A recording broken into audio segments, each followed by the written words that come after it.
Assalamualaikum warahmatullahi wabarakatuh.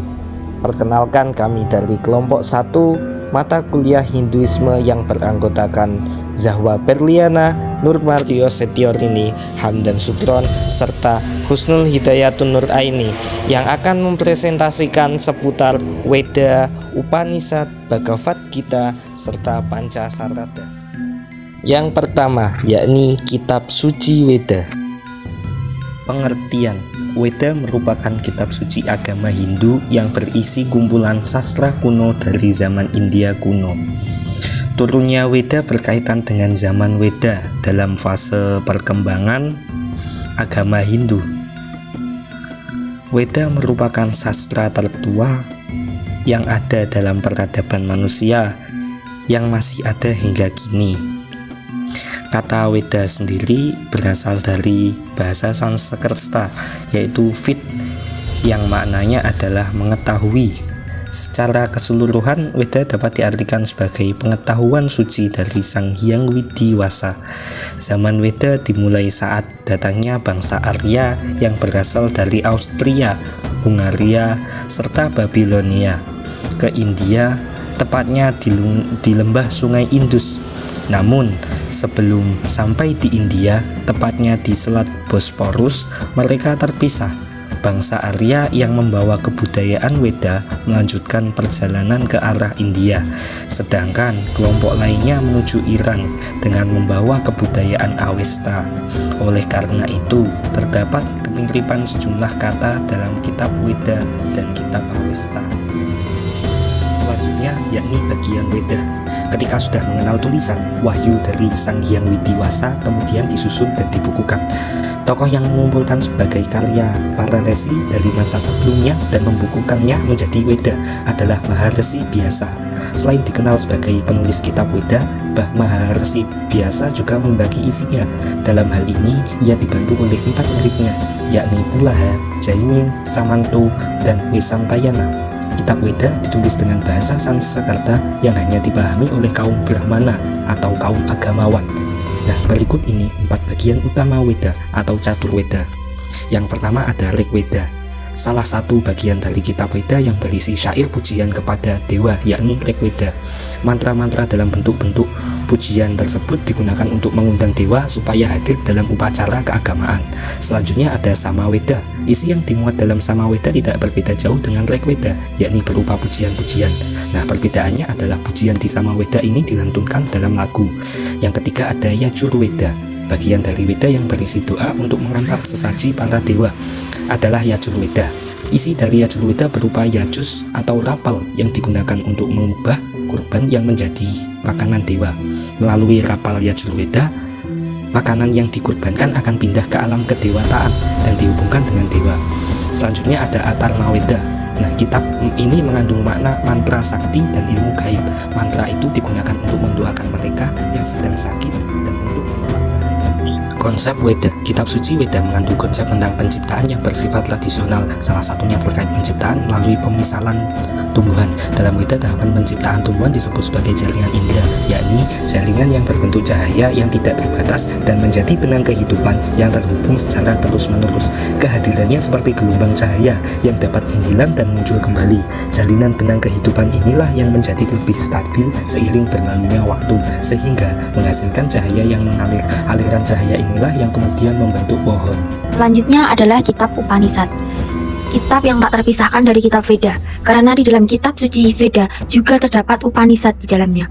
Digolongkan kitab Sruti atau kesusatra yang disabdakan Tuhan atau kurang lebih seperti firman Tuhan, dan menjadi Shaka, yaitu kitab yang menjabarkan isi ajaran Veda. Memiliki arti duduk dekat di bawah guru. Berasal dari bahasa Sanskerta, yaitu upa dekat, ni bawah, dan sat duduk. Upanishad sendiri yang tertua disusun pada abad ke-8 Masehi, yang itu bernama Bradaranyaka Upanishad dan Chandogya Upanishad. Secara tradisi, Upanishad diyakini memiliki 108 kitab atau bahkan lebih, tetapi Samkara menyebut ada 11 Upanishad yang utama. Di dalam 11 kitab Upanishad utama tersebut terdapat Upanishad yang terpenting, yaitu bernama Isa Upanishad, karena merupakan bagian dari mantra Samhita. Mantra pertama di dalamnya diyakini yang paling mendasari ajaran agama Hindu.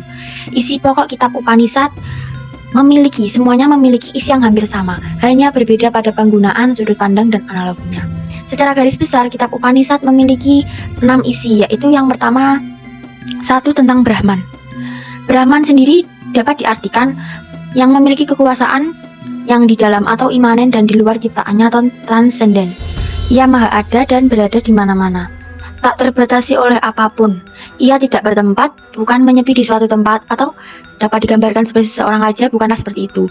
Keberadaan Tuhan dalam Upanishad cenderung terhadap panteisme yang memandang semua adalah Tuhan. Tuhan ada di dalam semuanya, atau bisa disebut sarwam idam kalu Brahman. Contohnya seperti Tuhan bisa menyembah tumbuhan, bisa disebut dengan Tuhan, dan barang atau benda-benda lainnya. Kemudian 2 adalah Atma atau jiwa. Atman yaitu sang diri atau jiwa yang menggerakkan badan. Dalam Upanishad disebut bagian tak terpisahkan dari Brahman itu sendiri. Upanishad memberikan jalan agar jiwa terbebas dari kebodohan atau avidya dan kegelapan melalui kesadaran dan pengetahuan sang diri. Tuhan adalah sumber dari kesadaran dan kebahagiaan tertinggi tersebut. Kemudian yang ketiga ada tentang semesta, menjelaskan tentang hukum alam. Tuhan yang menciptakan dunia beserta isinya atau Brahma.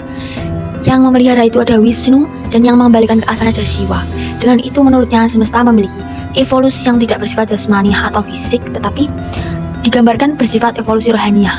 Semesta itu mengalami kiamat itu setiap hari, setiap menit, detik, lalu tumbuh lagi, dan begitu seterusnya. Kemudian yang keempat adalah kematian. Upanishad menganalogikan kematian yaitu sebagai buah yang sudah matang, kemudian jatuh dari tangkainya. Tidak ada ancaman dan ketakutan dalam kematian, karena Tuhan akan memberikannya kesempatan memperbaiki kesalahannya dengan cara dilahirkan kembali. Upanishad menyatakan kematian sebagai langkah awal dan surga itu bukanlah akhir, karena jika kualitasnya belum mencapai moksa, ia akan terlahir kembali. Kemudian yang kelima ada tentang surga, neraka, dan moksa. Surga diartikan sebagai pergi ke tempat cahaya. Surga tidak diartikan sebagai tempat memuaskan keinginan atau nafsu atau hadiah dari kepatuhan terhadap keyakinan orang tersebut, tetapi sebuah cahaya karena jiwa itu adalah cahaya. Tubuh sebagai sumber nafsu tidak ditemukan di surga. Berarti kita dapat mengartikan bahwa yang nanti di surga menurut kitab Upanishad ini bukanlah jasad manusia, tetapi jiwanya. Yang kemudian neraka digambarkan seperti tempat gelap yang dihuni oleh orang-orang yang melakukan perbuatan tidak benar atau disebut juga asubha karma. Kemudian moksa itu tujuan akhir dari perjalanan jiwa manusia itu. Dalam tahap ini jiwa manusia akan hilang, tidak akan ada lagi yang melekat dalam jiwa tersebut atau badan, sudah terlepas dari badan karena mereka sudah mencapai titik Brahman. Bahwa dikatakan hakikat tat tuam asi atau Brahman itu sendiri adalah engkau atau diartikan sebagai jiwa. Kemudian yang keenam ada karma dan reinkarnasi, yaitu seluruh gerak, pikiran, perkataan, dan perbuatan atau karma memiliki buah atau pahala yang dipetik, entah semasa hidup atau setelah mati. Perbuatan baik dan buruk akan dipertanggungjawabkan melalui karma dan reinkarnasi manusia. Hal tersebut diberi kesempatan untuk menyempurnakan kualitas hidupnya secara terus-menerus dengan cara terlahir kembali sampai jiwa tersebut terbebas dari dosa-dosa yang pernah dilakukannya. Reinkarnasi berjalan terus-menerus sampai jiwa manusia dan dosa manusia itu habis. Oke, di sini saya akan menjelaskan mengenai Bhagavad Gita. Arti dari Bhagavad Gita sendiri adalah nyanyian kebahagiaan atau nyanyian suci. Di dalam Bhagavad Gita, memuat wahyu atau sabda suci dari Sang Hyang Widi disampaikan Sri Krishna kepada Arjuna menjelang perang Bharatayuddha di Kurukshetra. Kitab Bhagavad Gita ditulis dalam bahasa Sanskerta oleh Maharishi Vyasa. Menjelang perang Bharatayuddha, Arjuna itu bingung dan ragu sebab ia akan berperang dengan guru dan keluarganya. Arjuna bingung apakah secara moral ia pantas untuk membunuh. Kemudian Krishna menasihati Arjuna agar dapat membedakan mana yang benar dan mana yang salah. Sri Krishna yang mengajari pengetahuan tentang kehidupan kepada Arjuna. Kemudian nasihat atau wejangan dari Sri Krishna tersebut ditulis dalam sebuah kitab, yaitu kitab Bhagavad Gita. Dalam Bhagavad Gita terdiri dari 18 bab. Bab yang pertama adalah Arjuna Wisada Yuga yang terdiri dari 47 sloka. Bab kedua Samkhya Yuga yang terdiri dari 72 sloka. Bab ketiga adalah Karma Yuga yang terdiri dari 43 sloka. Kemudian bab keempat adalah Jnana Yuga yang terdiri dari 42 sloka. Kemudian bab kelima adalah Karma Samnyasa Yoga yang terdiri dari 29 sloka. Kemudian bab keenam adalah Dhyana Yoga yang terdiri dari 47 sloka. Bab ketujuh Jnana Vijnana Yoga yang terdiri dari 30 sloka. Bab ke-8 Aksara Brahma Yoga yang terdiri dari 28 sloka. Kemudian bab ke-9 adalah Raja Wijaya Rajagoya Yoga yang terdiri dari 34 sloka. Kemudian bab 10 Wibhuti Yoga terdiri dari 42 sloka. Bab ke-11 Wiswarupa Darsana Yoga yang terdiri dari 55 sloka. Bab ke-12 Bhakti Yoga terdiri dari 20 sloka. Bab ke-13 Setra-setratnya Yoga yang terdiri dari 34 sloka. Yang ke-14 adalah Gunatraya Vibhaga Yoga yang terdiri dari 27 sloka. Bab ke-15 adalah Purusottama Yoga yang terdiri dari 20 sloka. Bab ke-16 adalah Dewasura Sampat Vibhaga Yoga yang terdiri dari 24 sloka.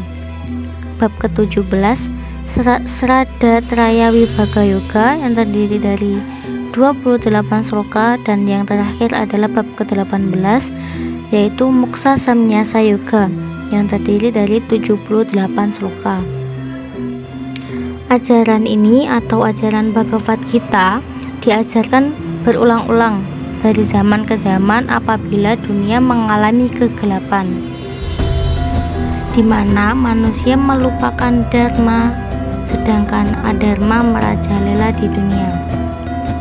Bhagavad Gita juga menekankan pada Sang Hyang Widi sebagai Mahadewa yang menciptakan dunia. Yaitu Pancasrada. Arti dari Pancasrada yaitu panca yang berarti 5 dan srada yang berarti kepercayaan. Jadi Pancasrada yaitu 5 kepercayaan yang diyakini oleh agama Hindu.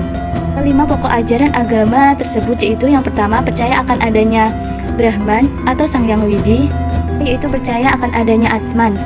Yang ketiga percaya akan adanya karma pala. Yang keempat percaya akan adanya purba pala. Yang terakhir atau yang kelima percaya akan adanya moksa. Dan yang pertama yaitu percaya akan adanya Brahman atau Sang Hyang Widi. Dan pertama ini berfokus pada keyakinan pada Brahman atau Tuhan. Ada banyak sebutan nama Tuhan dalam agama Hindu, seperti yang Sang Widi, Wasa atau Brahman. Ini artinya setiap umat Hindu meyakini dengan benar bahwa Tuhan itu ada, Maha Esa, Maha Kuasa dan segalanya.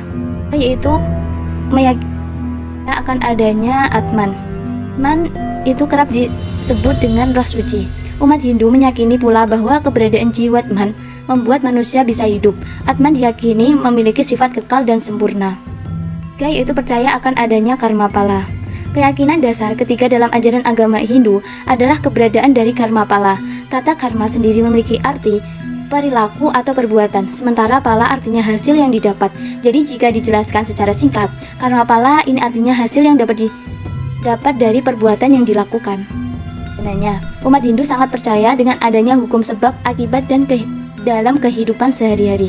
Karma pala sendiri dibedakan menjadi 3 bagian waktu, yaitu masa kini atau sekarang, masa nanti atau hari esok, dan masa depan.